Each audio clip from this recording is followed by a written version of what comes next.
శుభోదయము. పద్య కవిత్వము. రచన ఇప్పగుంట సూర్యనారాయణమూర్తి. శీర్షిక దేవుడా. పూలకు రంగులద్ది విరబూయగజేసిన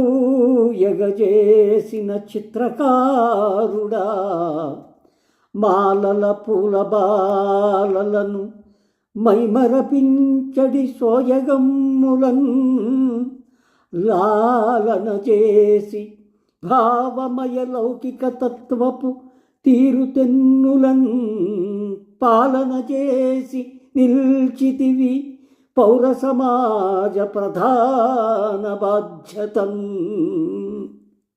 మిత్రులారా, ఈ పద్యం పువ్వుల గురించి వ్రాసింది. అంటే మన చుట్టుపక్కల ఎక్కడైనా కానీ కనిపించే రంగురంగుల పూలు, ఈ పూలన్నీ దేవుడి సృష్టి.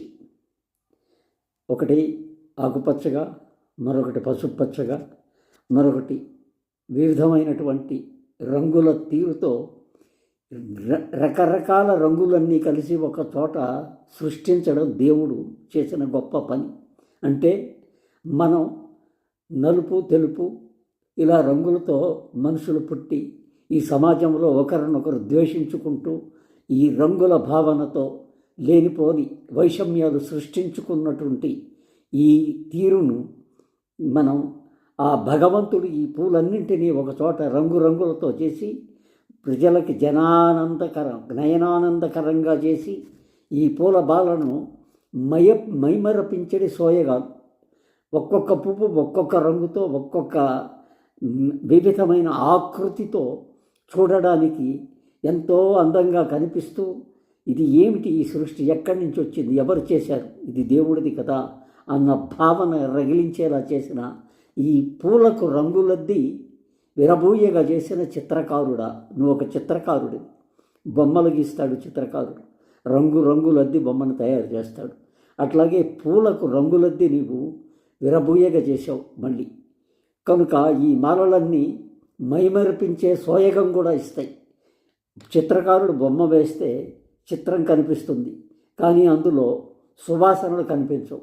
కానీ ఈ దేవుడు సృష్టించినటువంటి ఈ పూల బాలలలో ఈ రంగులు, ఈ హంగులు కాకుండా సువాసనలు కూడా వెదజల్లేటువంటి ఒక క్రొంగొత్త ఆకర్షణను కనిపించడం చేసి, లాలన చేసి భావమయ లౌకిక తత్వపు తీరుతెన్నులను. ఇది ఇక్కడ ప్రధానమైన వాక్యం. ఇది ఒక సంఘం. ఈ సంఘంలో రకరకాలమైన భిన్న జాతులు, భిన్న ధృవాలు, భిన్న సంస్కృతులు ఉన్నటువంటి మనుషులు సంచరించే ఈ సంఘంలో లాలన చేసి లౌకిక తత్వం అందరూ ఒక్కటే అని నిరూపించడానికి రంగురంగుల పూలన్నింటినీ ఒక తోటలో చూస్తే మనం ఇది దేవుడు చేసినటువంటి ఒక లౌకిక ప్రజాస్వామ్యాన్ని మనకి అందించాడు అని చెప్పుకోవడానికి పాలన చేసి నిలిచితివి. ఇది నువ్వు చేసినటువంటి ఒక పరిపాలనా అయిన ఈ పౌర సమాజంలో రకరకాల వాళ్ళందరినీ కూడా ఒక చోట కలిపి ఐకమత్యంతో ఉండమని చెప్పి ఒక బాధ్యతను అప్పచెప్పినటువంటి దేవుడికి నమస్కరిస్తూ ఈ పద్యాన్ని మీకు సమర్పిస్తున్నాను. మీరు చదివి నాకు ఈ పద్యభావాన్ని నచ్చితే మీ వివరణ ద్వారా ఈ వీడియోలో తగిన సూచనలు కానీ సలహాలు కానీ ఇస్తారని ఆశిస్తూ నాకు ఈ అవకాశం ఇచ్చినందుకు మీకు నమస్కారం తెలుపుకుంటున్నాను. నమస్తే.